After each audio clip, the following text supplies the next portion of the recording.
ಮಧ್ಯಪ್ರಾಚ್ಯ ಯುದ್ಧದ ಇಫೆಕ್ಟ್ನಿಂದಾಗಿ ವಾಹನ ಸವಾರರಿಗೆ ದೊಡ್ಡ ಶಾಕ್. ಲೀಟರ್ ಪವರ್ ಪೆಟ್ರೋಲ್ ಬೆಲೆ 2 ರೂಪಾಯಿ ಹೆಚ್ಚಳ ಆಗಿದೆ. ನಿನ್ನೆ ರಾತ್ರಿಯಿಂದಲೇ ಪವರ್ ಪೆಟ್ರೋಲ್ ಬೆಲೆಯಲ್ಲಿ ಏರಿಕೆಯಾಗಿದ್ದು 2.5 ರೂಪಾಯಿ ಹೆಚ್ಚಳ ಆಗಿದೆ.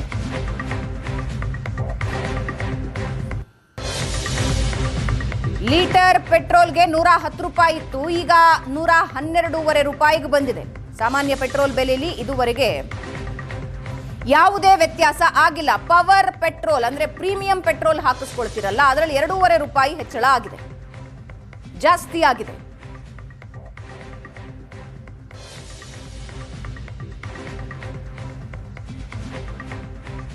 ಇರಾನ್ ಹಾಗೆ ಇಸ್ರೇಲ್ ಯುದ್ಧದ ಹಿನ್ನೆಲೆಯಲ್ಲಿ ಈಗ HP ಪೆಟ್ರೋಲ್ ಬಂಕ್ಗಳಲ್ಲಿ ಪವರ್ ಪೆಟ್ರೋಲ್ ಏನಿದೆ ಅದರ ದರ ಕೂಡ ಏರಿಕೆಯಾಗಿರುವಂಥದ್ದು. ನಿನ್ನೆ 110 ರೂಪಾಯಿ ಇದ್ದಂಥ ಪೆಟ್ರೋಲ್ ದರ ಈಗ 113 ರೂಪಾಯಿಗೆ ಏರಿಕೆಯಾಗಿದೆ. ಸುಮಾರು 3 ರೂಪಾಯಿಗಳಷ್ಟು ಏರಿಕೆಯನ್ನು ಕೂಡ ಈಗಾಗಲೇ ಪವರ್ ಪೆಟ್ರೋಲ್ ಏನಿದೆ ಅದು ಕಂಡಿರುವಂಥದ್ದು. ನಾರ್ಮಲ್ ಪೆಟ್ರೋಲ್ ದರ ಏನಿದೆ ಅದು ಅದೇ ರೀತಿಯಲ್ಲಿದೆ. ಈಗಾಗಲೇ ಎಲ್ಲರೂ ಕೂಡ ನಾರ್ಮಲ್ ಪೆಟ್ರೋಲನ್ನು ಹಾಕಿಸ್ತಾ ಇದ್ದಾರೆ ಹೊರತು ಯಾರು ಕೂಡ ಪವರ್ ಪೆಟ್ರೋಲನ್ನು ಹಾಕಿಸುವಂಥದ್ದು ತುಂಬ ಕಡಿಮೆ ಇರುತ್ತೆ. ಒಂದೊಮ್ಮೆ ನಾರ್ಮಲ್ ಪೆಟ್ರೋಲ್ ಸಿಕ್ಕಿಲ್ಲ ಅನ್ನುವಂಥ ಸಂದರ್ಭದಲ್ಲಿ ಮಾತ್ರ ಪವರ್ ಪೆಟ್ರೋಲನ್ನು ಹಾಕಿಸ್ತಾ ಹೋಗ್ತಾರೆ. ಈಗ ಸದ್ಯ ನೀವು ಇಲ್ಲಿ ಗಮನಿಸ್ತಾ ಇರ್ಬೋದು, ಅಂದರೆ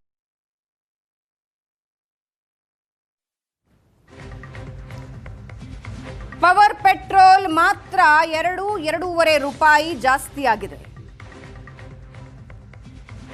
ನಾರ್ಮಲ್ ಪೆಟ್ರೋಲ್ ಇನ್ನೂವರೆಗೆ ಯಾವ ಬೆಲೆ ಇದೆಯೋ ಅದೇ ಬೆಲೆ ಇದೆ, ಆದರೆ ಯಾವಾಗ ಜಾಸ್ತಿ ಆಗುತ್ತೋ ಅನ್ನೋ ಟೆನ್ಷನ್ ಈಗ ಗ್ರಾಹಕರಲ್ಲಿದೆ. ಯಾಕಂದ್ರೆ ಮಧ್ಯಪ್ರಾಚ್ಯದ ಅನಿಲ ಘಟಕಗಳ ಮೇಲೆ, ಇಂಧನ ಘಟಕಗಳ ಮೇಲೆ ನಿರಂತರವಾಗಿ ದಾಳಿ ಮುಂದುವರೆದಿದೆ. ಇರಾನ್ ಮೇಲೂ ಆಗ್ತಾ ಇದೆ, ಮಧ್ಯಪ್ರಾಚ್ಯದ ಇತರ ದೇಶಗಳ ಮೇಲೂ ಆಗ್ತಾ ಇದೆ. ಇದರಿಂದಾಗಿ ಕೊರತೆ ಉಂಟಾದರೆ ಮುಂದಿನ ದಿನಗಳಲ್ಲಿ ಪೆಟ್ರೋಲ್ ದರ ದೊಡ್ಡ ಮಟ್ಟಕ್ಕೆ ಜಾಸ್ತಿ ಆಗೋ ಟೆನ್ಷನ್ ಜನರಲ್ಲೂ ಇದೆ.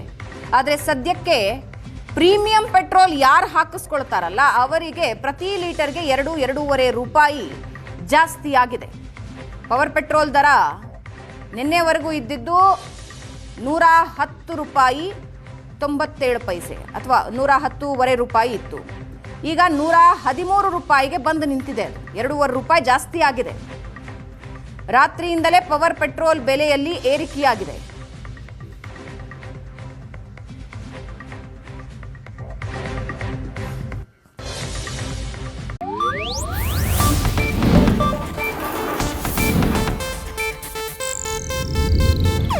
ಇದು ಏಷ್ಯಾನೆಟ್ ನ್ಯೂಸ್ ನೆಟ್ವರ್ಕ್ ಪ್ರಸ್ತುತಿ.